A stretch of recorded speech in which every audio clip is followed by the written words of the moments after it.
नमस्कार, बहुत स्वागत है आपका। आप देख रहे हैं सुदर्शन मध्य प्रदेश और मैं हूं आपके साथ दिव्या माधवानी। बुलेटिन की शुरुआत करेंगे मध्य प्रदेश की बड़ी हेडलाइंस के साथ। एक पेड़ मां के नाम अभियान की शुरुआत, सीएम मोहन यादव ने लगाया पौधा। हरियाली फैलाए, प्रदूषण मिटाए कार्यक्रम का आयोजन, सांसद आलोक शर्मा कार्यक्रम में हुए शामिल। राहुल गांधी के बयान पर नाराजगी, दिव्यांगजनों ने सौंपा ज्ञापन। अब जानेंगे खबरें विस्तार से। मध्य प्रदेश के मुख्यमंत्री मोहन यादव भोपाल के मिंटो हॉल में विश्व पर्यावरण दिवस पर केंद्रित कार्यक्रम में शामिल हुए और इस अवसर पर एक पेड़ मां के नाम अभियान की औपचारिक शुरुआत की गई। साथ ही सीएम यादव ने अभियान के तहत कन्वेंशन सेंटर के परिसर में एक पौधा भी लगाया, क्योंकि इस वर्ष पर्यावरण दिवस की थीम प्लास्टिक प्रदूषण को समाप्त करना है। इसे ध्यान में रखते हुए कार्यक्रम के दौरान पर्यावरण संरक्षण से जुड़े कई महत्वपूर्ण कदम भी उठाए गए। मुख्यमंत्री डॉक्टर मोहन यादव ने विश्व पर्यावरण दिवस के अवसर पर भोपाल में आयोजित कार्यक्रम में विभिन्न श्रेणियों में उत्कृष्ट कार्य करने वाले व्यक्तियों और संस्थानों को मध्य प्रदेश वार्षिक पर्यावरण पुरस्कार प्रदान कर उन्हें सम्मानित किया। समारोह में पीएचडी छात्रों को पर्यावरण छात्रवृत्ति प्रदान की गई। गंगा दशमी पर्यावरण दिवस, इसका महत्व तब और बढ़ जाता है जब यशस्वी प्रधानमंत्री ने हमारे बीच एक अलग प्रकार से संदेश दिया है। उनने पर्यावरण दिवस से पूरे देश में हमारे अपने अतीत के गौरवशाली भ्रष्ट से जोड़ते हुए एक पेड़ मां के नाम का भी, इतने कम समय में जिन्होंने अपनी भूमिका निभाई है, ऐसे आदरणीय मुख्यमंत्री डॉक्टर मोहन यादव जी, जोरदार हम उनका इस कार्यक्रम में अभिनंदन करें। हमारे वन पर्यावरण राज्य मंत्री और जो मुख्यमंत्री जी के विभाग के राज्य मंत्री हैं, तो इसलिए दिलीप अहिरवार जी महत्वपूर्ण भूमिका में हैं और मेरे ही संसदीय क्षेत्र के वो सम्मानीय विधायक हैं। ऐसे भाई दिलीप अहिरवार जी हमारे साथ उपस्थित, राज्य मंत्री श्रीमती कृष्णा गौर जी, वरिष्ठ विधायक भाई रामेश्वर शर्मा जी, मेरे साथ प्रदेश के महामंत्री और इस क्षेत्र के हमारे विधायक भाई भगवान दास सवनानी जी, हमारी महापौर आदरणीय श्रीमती मालती राय जी, सिया के हमारे चेयरमैन। भोपाल में आयोजित विश्व पर्यावरण दिवस पर हरियाली फैलाए, प्रदूषण मिटाए कार्यक्रम में सांसद आलोक शर्मा शामिल हुए। कार्यक्रम में सांसद आलोक शर्मा ने क्या कुछ कहा, वो आपको सुनाते हैं। देखिए, मुझे लगता है कि भोपाल को अभी तक कोलांस नदी, वो कोयफिजा के पास सीरीन नदी के नाम से ही पहचाना जाता था। वो सीरीन नदी का दायरा घट कर एक नाले जैसा हो गया। और पिछले समय जब मैं महापौर था तो कई नाले मिलते थे, तो मैंने भारत सरकार की प्रधानमंत्री जी ने अमृत योजना चालू की थी, हमने उसमें भी एसटीपी लगाई थी। अभी तो मैं बात कर रहा हूँ केवल कोलांस, जो सीरीन नदी नहीं, 365 जल स्रोत थे, उनके बारे में हम अध्ययन कर रहे हैं।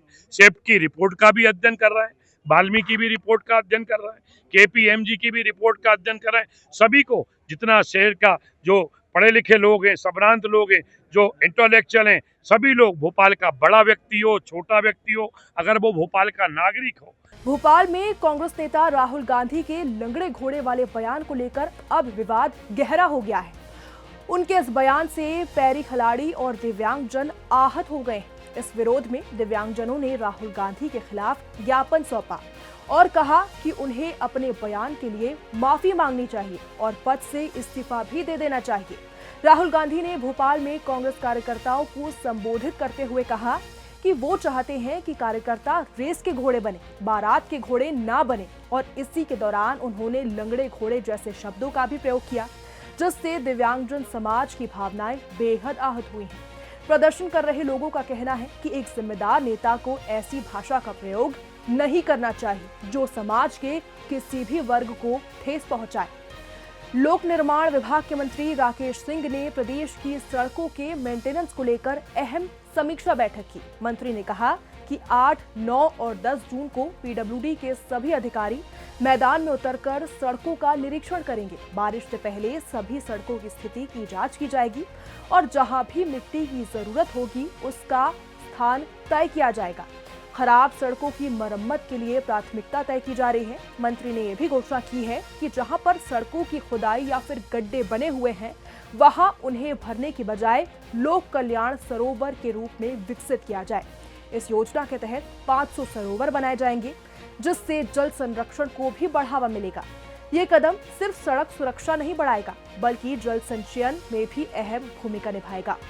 उन जिम्मेदारियों को हम साझा करें और पूरा विभाग मिलकर माननीय प्रधानमंत्री जी और माननीय मुख्यमंत्री जी दोनों की जो संकल्पनाएं इसको लेकर हैं, उनको साकार करने में अपना योगदान दें। कई नवाचार विभाग में शुरू हुए हैं, लेकिन आज जिन विषयों पर हमने तय किया है कि हमें काम करना है, उनमें से आप सभी को ध्यान है कि हर माह 5 तारीख और 20 तारीख 2 दिन औचक निरीक्षण होते हैं।